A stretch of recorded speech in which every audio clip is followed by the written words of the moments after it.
કષ્ટભંજન દેવ સત્ય છે.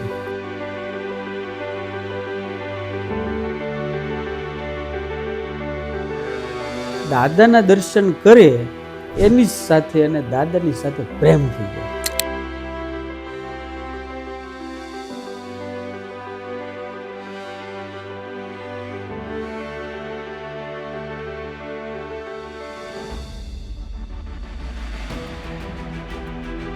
સ્વામિનારાયણ ભગવાનના એક મહાન સંત સદગુરુ ગોપાળાનંદ સ્વામીએ આશીર્વાદ આપ્યો છે આ ધરતીને કે અહીંયા જે કોઈ આવશે એના દુઃખ માત્ર દૂર થઈ જાય.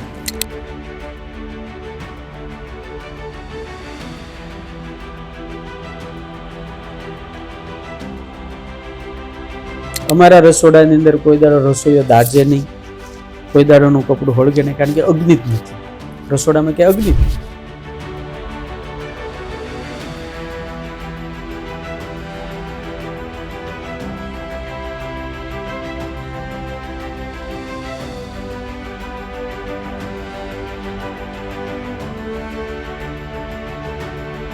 પ્રાથમિક વ્યવસ્થાથી માંડી શું શું લોકો ઈચ્છા રાખે છે એ સાળંગપુર ધામે આપ્યું.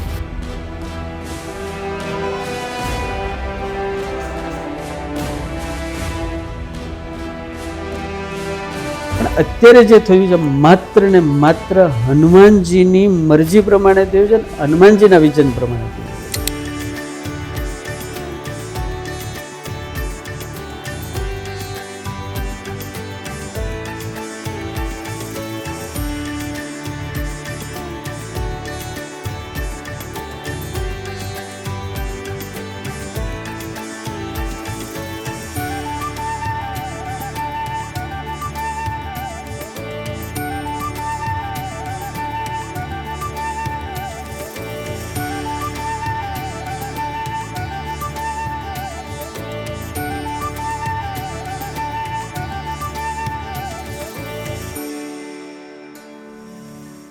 નિશ્ચય પ્રેમ પ્રતિતિ તે વિનય કરે સન્માન તે હનુમત બજરંગી જેહી કરો કલ્યાણ જેહી કરો કલ્યાણ. આ દ્રશ્યો જોઈને તમને પણ અંદાજ આવી ગયો હશે કે આજે આપણે જઈ રહ્યા છીએ શ્રદ્ધા, વિશ્વાસ અને ચમત્કારોની પાવન ભૂમિ શ્રી કષ્ટભંજન દેવ સાળંગપુર ધામમાં. સાળંગપુર ગામ જેને સમગ્ર વિશ્વ એ આજે શ્રી સાળંગપુર ધામ તરીકે ઓળખે છે. ગુજરાતના બોટાદ જિલ્લાથી માત્ર ને માત્ર 20 મિનિટના અંતરે આવેલું એક અદ્ભુત અને પવિત્ર તીર્થ સ્થાન છે. અહીં માત્ર મંદિર નથી, પરંતુ કરોડો ભક્તોની અખૂટ આસ્થા વસે છે. કહેવાય છે કે કષ્ટભંજન દેવના ચરણોમાં માથું ઝુકાવતા જ દુઃખ, પીડા અને કષ્ટો જે છે એ દૂર થઈ જાય છે. યોગીરાજ અક્ષર મૂર્તિ શ્રી ગોપાળાનંદ સ્વામીના પાવન હસ્તે વિક્રમ સંવંત 1905 આશો વદ પાંચમના દિવસે શ્રી કષ્ટભંજન દેવની દિવ્ય મૂર્તિની પ્રાણ પ્રતિષ્ઠા કરવામાં આવી હતી. આજે જે ભવ્ય અને દિવ્ય સ્વરૂપે સાળંગપુર ધામ ઊભું છે તેમની પાછળ એક ઐતિહાસિક અને આધ્યાત્મિક ગાથા છુપાયેલી છે. આ સમગ્ર કહાણી આપણે જાણીશું સાળંગપુર ધામના મહંત પૂજ્ય શ્રી હરિપ્રકાશદાસજી સ્વામી પાસેથી. તો ચાલો આજે આપણે પણ એ પગલું ભરીએ કષ્ટભંજન દેવની દિવ્ય ધરતી શ્રી સાળંગપુર ધામ તરફ. જય સ્વામિનારાયણ, જય કષ્ટભંજન દેવ.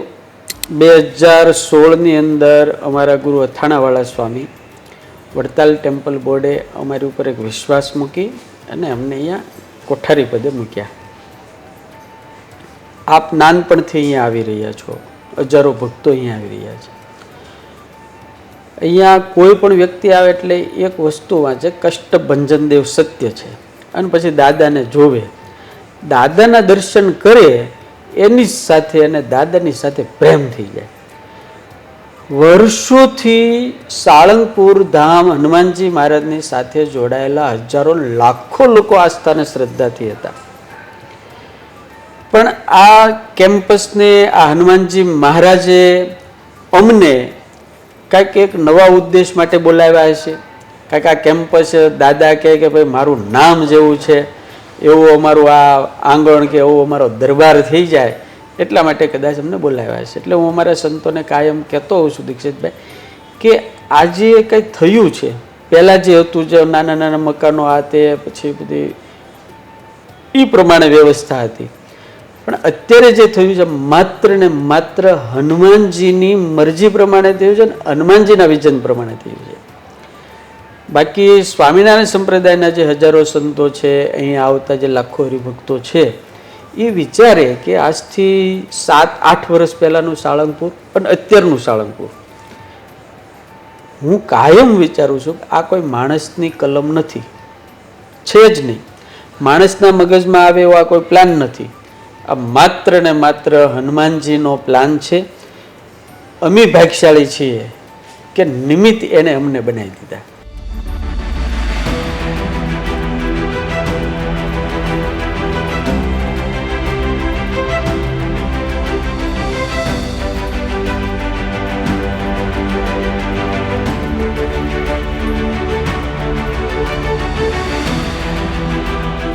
એટલે સરસ મજાનું વિઝનરી ધામ છે, વિકસિત ને પૂર્ણ વિકસિત ધામ છે.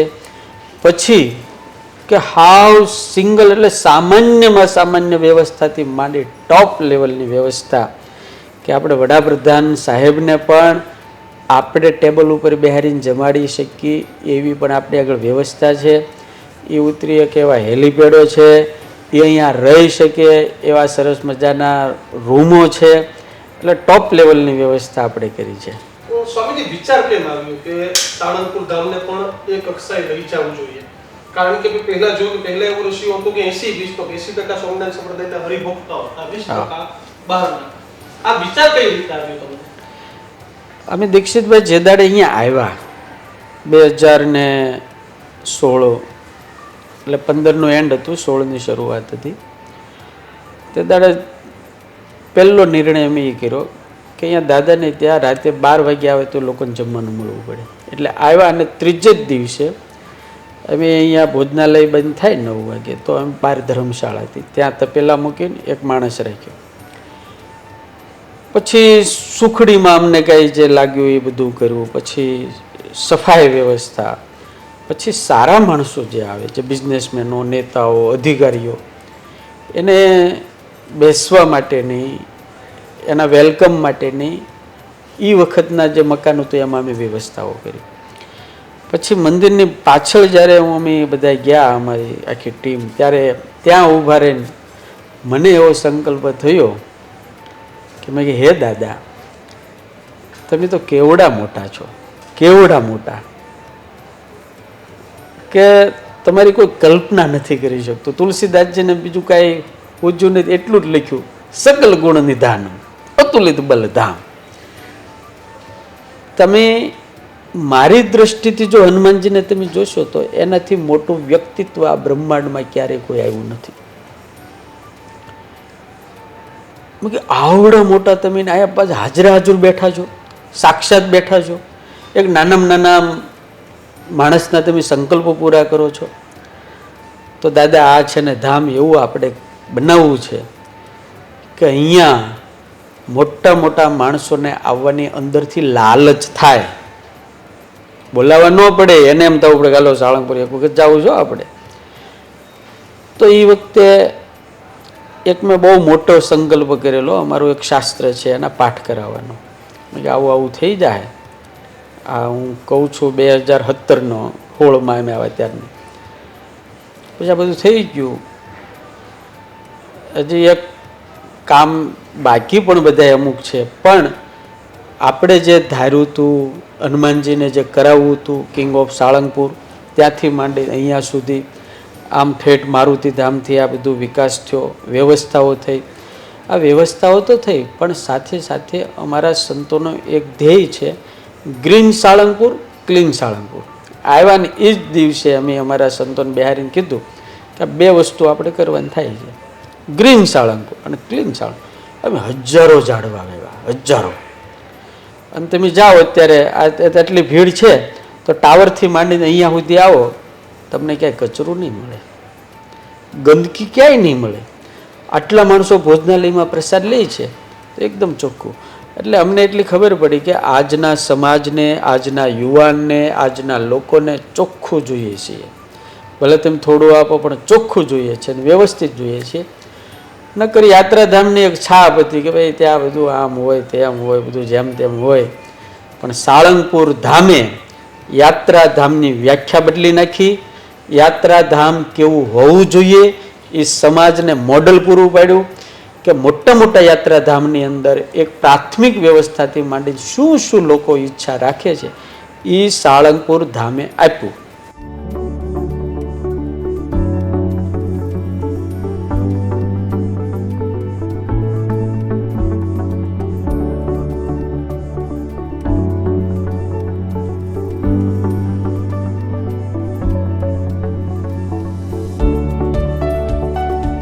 અત્યારે પહેલાં આપ જે ભોજનાલય જોઈ રહ્યા છો એમાં 2 હોલ છે, એક નીચે છે એક ઉપર છે, સેમ મોટા મોટા. એક જ હોલની અંદર 5000 માણસો બેહી, એટલે ઉપર એવો છે. પછી વીઆઈપી ને બધું અલગ છે. પછી જે બનાવવાની વ્યવસ્થા છે ગુજરાતની ટોપ લેવલની વ્યવસ્થા છે. આપ કદાચ જાઓ તો ખ્યાલ આવશે. અમારા રસોડાની અંદર કોઈ દાડો રસોઈયો દાજે નહીં, કોઈ દાડોનું કપડું હળગે નહીં, કારણ કે અગ્નિ જ નથી રસોડામાં, ક્યાંય અગ્નિ જ નહીં. તપેલાને અડી જાય તો તપેલો અંદરથી જ ગરમ થાય, બહારથી થાય નહીં. એવા એટલા જાડા એસએસના એકદમ ટોપ લેવલના સ્ટીલના તપેલા છે. એટલે બનાવવાવાળાનું પણ અમે બહુ ધ્યાન રાખ્યું છે. અને ફટાકે બની જાય. ફટાકે એટલે ત્યાં બધું લખેલું જ છે કે 20,000 માણસની દાળ ઓનલી ફોર 45 થી 60 મિનિટમાં બની જાય, ઓનલી ફોર. આ અને એક જ તપેલામાં 160 કિલો ચોખા બફાય. એક જ તપેલામાં એ ફક્ત 30 મિનિટમાં બફાઈ જાય. એવા કેટલાય તપેલાઓ છે. પછી એક મોટા કડાયું જે કહેવાય એમાં 160 કિલો લોટનો શીરો બને. એટલે એની પ્રમાણમાં ખાંડ, એના પ્રમાણમાં ઘી કે તેલ જે કંઈ આવતું હોય. એટલે આવડી મોટી વ્યવસ્થા અમારા રસોઈયા રાજી એટલા માટે અને સમજો કે એમ થયું કે 1 વાગ્યે માણસો હજી વધારે છે, આપણે બનાવવું પડશે. 1 મિનિટમાં એ જરાય કાળું મોઢું ન કરે બનાવી દે. કારણ કે અમે સ્ટાફનું બહુ વધારે ધ્યાન રાખ્યું, કારણ કે એને ઇઝી પડે ને તો જ હરિભક્તો હચવાય. એટલે આવડી મોટી વ્યવસ્થા ભોજનાલયની છે. પછી રહેવાની વ્યવસ્થા આપણે આગળ અત્યારે 1600 થી 1700 રૂમો છે. પછી જનરલ હોલ જે હોય એ અલગ, એ જે અંદર ફ્રી ઓફ ચાર્જમાં રહેવા મળે હોલમાં. ઓલામાં જે કેટેગરી પ્રમાણે સમજો કે એસી જોતું હોય તો એટલા રૂપિયા હોય કે એમ અલગ પ્રકારની બધી રૂમો છે. પછી અહીંયા કોઈ હોટલ જેવો નિયમ નથી કે ભાઈ રૂમમાં તમે 2 જણા રહી શકો. એક રૂમમાં 4 બેડ છે, એક્સ્ટ્રા એને ગાદલું ગોદડું આ બધું આપવામાં આવે છે. અને તે છતાં એને એમ થાય કે અમે 4-5 જણા વધારે સૂઈ જાઓ, એક રૂમમાં 10 જણા પણ સૂઈ શકે. એટલે તમે વિચાર કરો કે 1600 રૂમો છે, હોલ છે. એટલે એક રૂમમાં 5 માણસ સૂવે તો એ 5 પ્લસ કરીએ તો કેટલા માણસો એકસાથે રહી શકે એ વ્યવસ્થા છે. પછી સંડાસ બાથરૂમ અમે એટલા બધા વ્યવસ્થિત બનાવ્યા છે બધી કે જનરલ લોકો આવ્યા, સમજો રૂમ નથી લેવી એને, પણ નાહી ધોઈ અને દર્શન કરી નીકળી જવું છે, તો એવા અમે પણ કર્યા છે. પછી અહીંયા સંઘ બહુ ચાલતા આવે તો એ કે ભાઈ સ્વામી અમારે તમારું જમવું નથી, અમારે બનાવવું છે. તો એના માટે રસોડાની વ્યવસ્થા છે, એની માટે બનાવે. ત્યાં નળ પાણી આ તે ચોકડી વાસણ બધું, હા કમ્પ્લીટ એ લોકોની વ્યવસ્થા. સંડાસ બાથરૂમ એના અલગ.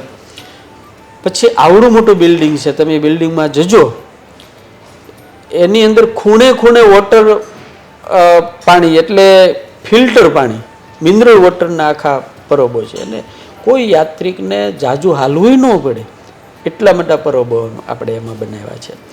પછી આજના મોર્ડન યુવકો અને યુવતીઓ આવે કે નાના છોકરાઓ આવે, એ કે ભાઈ અમારા મંદિરમાં નથી ખાવું, ખીચડી નથી ખાવી, દાળ ભાત નથી ખાવા, રોટલી શાક નથી ખાવું, અમારે પીઝા ખાવું, બર્ગર ખાવું, આ તે અત્યારની ફાસ્ટ ફૂડ.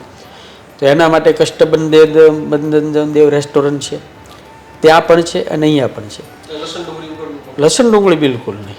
સ્વામિનારાયણ સંપ્રદાયના નિયમ પ્રમાણે લસણ ડુંગળી એમાં ખાલી નહીં, પણ ફાસ્ટ ફૂડ એટલે પીઝા ખાવા કે એ કે જે અત્યારની દુનિયામાં લોકો જમે છે એ બધું જ અહીંયા કમ્પ્લીટ અવેલેબલ અને ચોખ્ખું. અમે તમારી ભેગા રહીએ છીએ. પછી બીજું કે હું વિદેશ યાત્રા બહુ કરું છું, એટલે આ બધું તમે જે જોઈ રહ્યા છો અહીંયા બગીચા કે આટલું ચોખ્ખાઈ, એ આપણે અમેરિકા જતા હોય, કેનેડા જતા હોય કે યુરોપમાં જતા હોય, આપણને એમ થાય કે આ દેશ એટલો ચોખ્ખો હોય તો આપણું ભગવાનનું ઘર તો ચોખ્ખું હોવું જોઈએ ને. એમાંથી બધી પ્રેરણા મળે. પછી કેવું બનાવવું. આજે બિલ્ડિંગ બનાવ્યું છે. હું 2019માં ગયો તો કેનેડા અને ભગત મને પધરામણ લઈ ગયા. લગભગ 200-250 ફૂટ લાંબુ બિલ્ડિંગ હતું. લોબી મસ્ત હતી. એ વખતે અમારો ઉતારાનો પ્લાન હાલતો હતો થોડો, એટલે મેં ત્યાંથી અમારા આર્કિટેક્ટ છે એને લોબી દેખાડી અને લાંબી દેખાડી. એટલે મેં એને કીધું મારે 300 ફૂટ લાંબુ બિલ્ડિંગ જોઈએ. તો અત્યારે બિલ્ડિંગ છે 630 ફૂટ લાંબુ છે અમારું, એક જ લોબી. અને એ તો ઓલી લોબી હતી 7 કે 8 ફૂટની, આ અમારે 11 ફૂટની લોબી લાવી. તમે જશો તમને ખ્યાલ આવશે. એટલે અમારું એવું છે, મને એવું થાય કે ભગવાનનો ભગત ઘોંકડીમાં ન રહેવો પડે, અંધારામાં ન રહેવો પડે. આ 1100 રૂમ છે ને, પહેલાં સિંગલ રૂમ એવો નથી કે જેમાં સૂર્યપ્રકાશનું આવે, તમામમાં સૂર્યપ્રકાશ આવે. બીજું કે આ કોઈ પણ વ્યક્તિ કારમાંથી હેઠો ઉતર્યો એટલે એને વ્હીલચેર લઈને જાય તો સિંગલ સ્ટેપ ન આવે. 1100 રૂમની અંદર એની વ્હીલચેર જતી રહે, એક પણ પગથિયું નહીં, એને ઊંચું ન કરવું પડે. આવું આ બિલ્ડિંગ છે. એટલે આ બધી જ વ્યવસ્થા માત્ર ને માત્ર આજની માંગ અને આજના જે ભૌતિક યુગ કે આજના જે ડેવલપ સમાજ એને ધ્યાનમાં રાખીને આ બધું કરવામાં આવ્યું છે. તમે નહીં માનો, હું બધે ફરું છું, શહેરોમાં જાઓ તો એમના બાપાઓ એમ કે અમારા છોકરા વેન કરે, સાળંગપુર લઈ જાઓ, ઓલા મોટા હનુમાનજી પાસે લઈ જાઓ. તો સ્વામી અમારે મહિને એક વખત તો છોકરાને માટે ત્યાં આવવું પડે છે. નકર કોઈ છોકરા યાત્રાધામમાં જવાનું વેન કરતા એવું આપણે નથી સાંભળ્યું. મંદિરે નહીં, આપણે ફરવા જાઓ, અહીંયા નાના નાના છોકરા વેન કરે, સાળંગપુર લઈ જાઓ અમને. કારણ એનું કે આપણે બાળકોને ગમે, વડીલોને ગમે, યુવાનોને ગમે, એને સરસ આઈસ્ક્રીમ જેવું ખાવાનું મળી રહે, એને રહેવાનું મસ્ત મળી રહે, એને બાગ બગીચા મળી રહે, દાદાના આશીર્વાદ મળી રહે, અહીં સરસ જમવાનું મળી રહે. આ ટોટલ વ્યવસ્થા ઊભી કરવાનું કામ આપણે દાદાના પ્રેરણાથી અને વડીલ જે સંતો અમારા સંપ્રદાયના છે એમના આશીર્વાદથી, એના બળથી, વડતાલ ટેમ્પલ બોર્ડના આ બધા સહયોગથી આ બધું આપણે કરી શક્યા છીએ. સ્વામી, જ્યારે તમે આવ્યા ત્યારની પરિસ્થિતિએ શું વ્યવસ્થા હતી જમવાની, કેટલા માણસની રહેવાની, અને સમય સાથે આ બધી વ્યવસ્થાઓને કેટલા ગણા વધારી તમામ વ્યવસ્થાઓ આવી ગઈ એમાં? જો ત્યારે જે હતું ને એ એના પ્રમાણમાં શ્રેષ્ઠ જ હતું. અમે આવ્યા ત્યારે પણ રહેવાની વ્યવસ્થા ઘણી હતી, જમવાનો મોટો જબર ભોજનાલય પણ હતું. પણ સમય આખો ફરી રહ્યો છે. દાદાનો ચોક નાનો હતો તો વડતાલ અને મોટા વડીલ સંતો બધાનું એવું કહેવું હતું કે આપણે ચોક થોડો મોટો કરવો છે. એટલે ભોજનાલય પછી આ જે છે ને એ મંદિરના કેમ્પસની આમ બહાર છે, વાડીમાં. પણ કોઈ એમ ન કે બહાર છે. જ્યારે અમે ખાતમુહૂર્ત કર્યું ત્યારે અમને બધા બહુ કહેતા હતા કે ભાઈ અહીંયા કોણ જાય, પણ કોઈ તમે 100 માણસ લઈ આવો કે બહાર છે કે અંદર, એટલે અંદર જ કે. એટલે આ બધું મોટા સંતોના આશીર્વાદથી આ બધું વિચારીને બધું કર્યું છે. હવે અત્યારે તમે વિચાર કરો કે અહીંયા જ બધું હોય તો આ માણસો ક્યાં જાય? આટલા બધા અહીંયા ઊભા નથી હમાતા. ત્યારે તો આટલો તમે આવ્યા હશો કદાચ. તો આ ચોક નાનો હતો, પછી અહીંયા બધી અહીંયા મકાનો હતા, ઓલી બાજુ મકાન હતા, આમ મકાન હતા. એટલે જે ટાણે જે કોઠારી સ્વામી અહીંયા આવ્યા એને પોતાનું દિલ દઈ, પોતાનું લોહી રેડી, પોતાના વિઝન પ્રમાણે, જરૂરિયાત પ્રમાણે બધી વ્યવસ્થાઓ કરેલી જ હતી. પણ આજના સમય પ્રમાણે આપણે પછી આ બધું નવી વ્યવસ્થાઓ ઊભી કરી. સ્વામી, ડિજિટલ યુગ છે, સોશિયલ મીડિયા યુગ છે. આજના યુવાનો ફોટો પણ ઉપયોગ કરે છે, પણ તમે પોઝિટિવ વિચાર કર્યો સોશિયલ મીડિયા યુઝનો. દાદાના દર્શન થઈ જવા જોઈએ, ઇન્સ્ટાગ્રામમાં રીલ બની જવી જોઈએ. તો તમને લાગે કે આ બધા એક્સપેરિમેન્ટથી યુવાનો વધારે આકર્ષાયા, યુવાનો આવતા વધ્યા અને સોશિયલ મીડિયાને યુઝ કરવાનો વિચાર કેમ આવ્યો? દીક્ષિતભાઈ, સોશિયલ મીડિયાના કારણે આજે ખાલી ગુજરાત નહીં પણ ભારતના તમામ રાજ્યોમાંથી અહીંયા લોકો આવે છે. હું એક લગભગ કેટલા વર્ષો પહેલાં એક સૂત્ર બોલેલો અહીં દાદાની પાસે પ્રવચનમાં કે નામ કષ્ટ ભંજન માથું મૂકોને દુઃખ દૂર થઈ જાય. આ ગુજરાતી શબ્દ છે. મરાઠી સાંભળે છે, તેલુગુ વાળા સાંભળે છે ને બધા સાંભળે છે ને એ લોકો એ ખાલી એટલું સાંભળીને અહીં આવે છે. એવો ને હજારો છોકરા મળ્યા કે એ સુનકરમાં યહાં આયે હે કે. અને સોશિયલ મીડિયા આજનું પ્લેટફોર્મ એક વ્યક્તિ સુધી પહોંચવાનું બહુ મોટું છે. આજે લગભગ સાળંગપુર મંદિરમાંથી એક સાથે સવારના પોરમાં 25 થી 30 લાખ માણસોને અહીંથી મોબાઈલમાં ડાયરેક્ટ હનુમાનજી જાય. હવે 25-30 લાખ માણસો કોઈ 100 ને 200 ને કોઈ 500 ને એમ મોકલે. એમ એક જ કલાકમાં કરોડોના મોબાઈલની અંદર સાળંગપુર દાદા દર્શન આપે, કરોડોના. આપને હું કહીશ તો આશ્ચર્ય લાગશે. અમારે એક ચીફ જસ્ટિસ છે ઉત્તર પ્રદેશના, હાઈકોર્ટના ચીફ જસ્ટિસ, એટલે કેટલો મોટા માણસ કહેવાય. એ સાહેબ એવું કે હું मैं हर दिन प्रतीक्षा करता हूँ कि ये त्यौहार है तो दादा ने कैसे श्रृंगार सजे होंगे. तो मेरी बेटी और मेरे जमाई और मेरे बच्चे सब बाहर है तो वो भी प्रतीक्षा करते हैं कि पापा आज तो नया दिन है तो दादा ने कैसा श्रृंगार सजा है, तो यहाँ से आते हैं तो मैं तुरंत उनको भेजता हूँ. એટલે આટલી ઊંચી કક્ષાનો માણસ. તો આપણી તમારી જેવા મારી જેવા તો હજારો લોકો હજારોને દર્શન મોકલે છે. એટલે દાદા આજે તમને કહું, એક સમય હતો કે સ્ક્રીન ઉપર એને ગર્લફ્રેન્ડનો અથવા પોતાનો મમ્મી પપ્પાનો ફોટો રાખતા. આજે તમે સુરત, અમદાવાદ, મુંબઈ, આપણે ગાંધીનગર કે રાજકોટ કે અમે જ્યાં કથા કરીને આવ્યા ત્યાં જાઓ, હજારો છોકરાના મોબાઈલની સ્ક્રીન ઉપર સાળંગપુરના દાદા છે. હજારો છોકરાની સ્ક્રીન ઉપર સાળંગપુરના દાદા. એક સારામાં સારો મેસેજ છે અને આપણા માટે પણ સારું છે, હિન્દુ સનાતન ધર્મ માટે પણ સારું છે કે આજે દાદાને જોઈને માણસ જાગે છે, દાદાને જોઈને સૂવે છે. ક્યારેક ને ક્યારેક એમાંથી એને ક્લિક થાય તો એનું ચરિત્ર શ્રેષ્ઠ થાય. એટલે સોશિયલ મીડિયાનો આ પ્રભાવ છે. દાદાનો પ્રતાપ એટલો બધો અદ્ભુત છે, એટલો બધો અદ્ભુત છે કે આપણે શબ્દોથી કહી શકીએ એમ નથી. અહીંયા હજારો લોકો એવા આવે છે કે એક વખત સંકલ્પ કરીને જાય એટલે દાદા પૂરો કરી દે.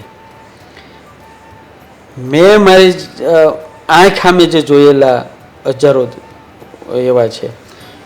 સુપ્રીમ કોર્ટના જજ, હાઈકોર્ટના જજ, મોટા મોટા અધિકારીઓ, મોટા મોટા નેતાઓ મુશ્કેલી આવે ત્યારે બાધા દાદાની રાખે છે. અમિતભાઈ શાહ વારે વારે આવે. એ પોતે કેટલી વખત પ્રવચનમાં એ બોલેલા છે. મારી પર્સનલ પોતાની આસ્થા અહીંયા છે કે મને જ્યારે મુશ્કેલી આવે, મારા ઘરમાં કે ઉપદે આવે તો હું સાળંગપુર દાદાને જ માનતા કરીને દાદા જ મને બચાવે.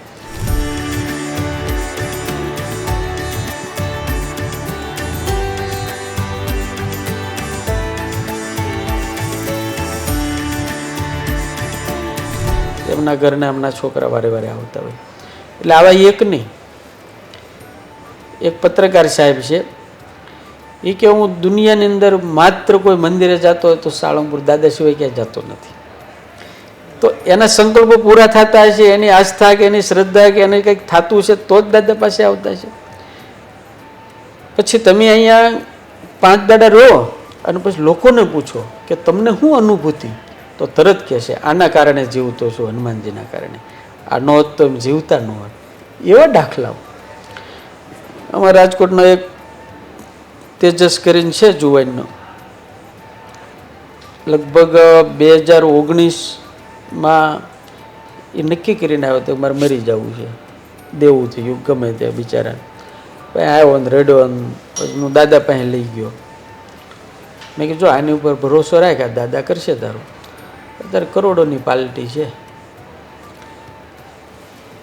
એક ભાઈ આવીને બેઠેલા, એ કદાચ ઇન્ટરવ્યૂ મને મળ્યા હતા. મને કે તમે આની વાત કરીને મેં સાંભળી અને પછી હું અહીંયા આવ્યો, હું નક્કી કરીને આવ્યો મારે મરી જવું છે. એ અત્યારે કલાકાર છે, ગાયક કલાકાર. એને મને પોતે કીધેલી આ વાત છે. પછી કે હું અહીં બાકડે આવીને બેઠો એટલે મેં નક્કી કર્યું કે હું કલાકાર છું ને ભૂદેવ છું, એટલે મને કોઈક કે હાલ દાદાને દર્શન કરવા તો જ મારે જવું, બાકી મારે જવું નથી, ભીડ છે. એટલે એમાં કે રાજકોટના કોઈક ભાઈ આવ્યા મને કે હાલો હાલો તમને દર્શન કરાવો. મને દર્શન કરવા લઈ ગયા. મારી પરિસ્થિતિ સ્વામી બહુ ખરાબ હતી, પણ જેવા એક વખત દાદાને દર્શન કર્યા મેં નક્કી કર્યું કે હે દાદા હું દર મહિને આવીશ અને ત્યારથી કે મારા જીવન પલટાનું આજે મારે કોઈ આર્થિક ઉપાધિ છે. આવા દીક્ષિતભાઈ તમે અહીંયા કોઈને પૂછો બધાને તો હજારો માણસો તમને કહે છે કે હનુમાનજી મહારાજ સાળંગપુરવાળા હાજરા હજુર છે અને એનો કેવો પ્રતાપ છે. કથાનો પ્રભાવ પહેલાં બહુ રહ્યો. તમે જ્યારે કથા ચાલતી હોય ને ત્યાં આવો તો તમને પ્રત્યક્ષ દેખાય. યુટ્યુબમાં જુઓ તો તમને ખ્યાલ આવે. હજારો દીકરા દીકરીઓ જે 1 કલાક પણ ક્યાંય બેસી ન શકે એ 3 કલાક મૂંગા મોઢે આમ નામ જોઈને બેસી રહે માત્ર પ્રવચન સાંભળવા. એ માત્ર ને માત્ર હનુમાનજીના ચરિત્રનો પ્રભાવ છે, વ્યક્તિનો બિલકુલ પ્રભાવ નથી. અને હનુમાનજીના ચરિત્રથી હજારો લોકોની જિંદગી બદલાણી છે. હજારો લોકોની. કેટલાય ડ્રગ્સ છોડ્યા છે, કેટલાય દારૂ છોડ્યા છે, કેટલાય ખોટા વ્યસનો છોડ્યા છે, કેટલાય ખોટા સ્વભાવો છોડ્યા છે. પરિવારની અંદર બધા સુખી થયા છે. એ આ કથાનો પ્રભાવ. અને અહીંયા જે ભક્તો અતિશય જે આવતા હતા, યુવા વર્ગ આવતો થયો, એ માત્ર કથાના પ્રભાવથી આવતો થયો. તમને કેમ હનુમાન કથા કરવાની ઈચ્છા થઈ? કારણ કે આ પહેલી વખત કોઈ એવું છે જે હનુમાન કથા શરૂઆત કરી. આ કોરોનાનો પ્રભાવ છે. કોરોના હાવ મોદી સાહેબે લોકડાઉન કર્યું, બિલકુલ લોકડાઉન, એટલે 6 મહિના બધું બંધ હતું. એટલે ત્યારે અમે બધા સંતો અહીંયા હતા. એટલે અમારે વિવેક સ્વામી ને એક જગત સ્વામી 2 જણા છે. એટલે અમે બધા અહીંયા ભજન ને કીર્તન ને બધું કરતા. દાદા પાસે બહુ અમે આનંદ કર્યો. રોજ સંગીત વગાડી દાદાની પાસે બહુ ગમે આવું. તો 2 કલાક બધા કલાકારો, એટલે અમે બધા 2-3 વગાડવા વાળા બધાને બોલાવી લાવેલા. તે લોકો કે તમે હનુમાનજીની કથા કરો. મેં હનુમાનજીની કથા તારી ક્યારેય કરી જ નથી કોઈ દડો. તો એ લોકો બહુ આગ્રહ કર્યો. એટલે પછી મેં પુસ્તકો શાસ્ત્રો ને આ તે બધું બહુ મહેનત કરી. મારે સંતોએ મને બધું ગોતીને આપ્યું. ને પછી અમે અહીંયા નીચે મંદિરની નીચે અત્યારે પૂજાપાઠ થાય ને ત્યાં નીતિ પ્રવીણ નિગમાગમ શાસ્ત્ર બુદ્ધિ એના ઉપર મેં 16 દિવસ કથા કરી. એ રોજ અહીં ગવાય. તો બધાને બહુ આનંદ આવ્યો. લાઈવ બધા બહુ જોયું. ત્યાર પછી કે સુંદરકાંડ કરો. પછી સુંદરકાંડ મેં 31 દિવસ કથા કરી. પછી ભાગવતની મેં 30 દિવસ અહીંયા કથા કરી. એટલે આવી રીતે અલગ અલગ કરી. એમાં હનુમાન ચરિત્ર અને સુંદરકાંડ ઉપર જે કથા થઈ એમાં લોકોને બહુ ગમી. અને એની ઉપર જે પુસ્તક બહાર પડ્યું, હે હનુમાન દરે સંકટ, મેં જે કથા કરીને એના ઉપરથી લખ્યું. તો એ પુસ્તક અત્યારે સૌથી વધારે 50,000 ઉપર કોપી વેચાઈ ગઈ એ પુસ્તકની. પછી તો આરું બોટાદની અંદર હનુમાન ચાલીસાની 15 દિવસની કથા મેં કરી. કોરોના પૂરો થયો એટલે આમ હજી બધું વાતાવરણ હા. તો પછી એમાં હાલી તો પછી તો બહુ મોટું થાય છે. અને લોકોને હનુમાનજીના ચરિત્ર ઉપર લગભગ કોઈ વક્તા બોલતા નહોતા. ભાગવત, રામાયણ, મહાભારત, શિવપુરાણ બધા હતા. પણ હનુમાન ચરિત્ર ઉપર આપણે શરૂઆત કરી. લોકો નવું લાગ્યું. વાહ, દાદાનો જન્મ કઈ રીતે, દાદા કઈ રીતે મળ્યા રામને, તે લોકોને બહુ નવું લાગ્યું. એટલે અને એનાથી બદલાવ પણ બહુ આવ્યો. કારણ કે હનુમાનજીનું ચરિત્ર શ્રેષ્ઠ તો છે, પણ હનુમાનજીના જીવનમાં ક્યારેય નિરુત્સાહ થઈ એવો એક પ્રસંગ નથી, હાર્યા હોય એવો પ્રસંગ નથી. અને હનુમાનજી મારા ચેલેન્જેબલ કામ બધા કર્યા છે. આજના યુવાનને રોલ મોડલ તરીકે જો કોઈને રાખવા હોય તો માત્ર દાદા છે. ઓનલી ફોર દાદા. કારણ કે કોઈ દાડે નિરાશ ન થયા, કોઈ દાડે એને પ્રશ્ન ન, કોઈ એક ફરિયાદ નથી કરી એને. રામ ભગવાને સિંગલ ફરિયાદ નહીં. અને કોઈ દાડે એને ના ન પડી કામ નહીં, કોઈ દાડે ના નહીં લો. એટલે આ બધા જે એમના ચરિત્રમાંથી ગુણો અને ચરિત્રો છે એમાંથી યુવાનોને પ્રેરણા બહુ મળી. અને પ્રેરણા મળી એટલે એ બીજા એના જીવન નવા થઈ ગયા. છેલ્લો સવાલ, તમારા જ શબ્દો હતા કે નામ કષ્ટભંજન માથું મુકલ દૂર થઈ જાય. આ સાંભળવું છે, એની સાથે જ આ શબ્દો બોલવાનો વિચાર તમને કેમ થયો? મને વિચારે કોઈ દાડે એવું હું કરીને જાતો નથી. અહીંયા ડાયરો હતો બહુ મોટો, મને સાલ નથી યાદ, પણ તે દાડે સહજ મારા મગજમાં આવ્યું છે, મને ખ્યાલ નથી. પણ એ વખતે હું આખું બોલેલો, નામ કષ્ટભંજન માથું મૂકોને દુઃખ દૂર થઈ જાય. એના ચરણની અંદર શનિની પણ નહોતી. પેલી જે સ્ત્રી દેખાય છે ને એ સ્વયં શનિ છે. આ પ્રતાપ સ્વામિનારાયણ ભગવાનના એક મહાન સંત સદગુરુ ગોપાળાનંદ સ્વામીએ આશીર્વાદ આપ્યો છે આ ધરતીને કે અહીંયા જે કોઈ આવશે એના દુઃખ માત્ર દૂર થઈ જાય. એના કષ્ટોય દૂર થઈ જાય અને શનિની પનોતી પણ નહીં નડે.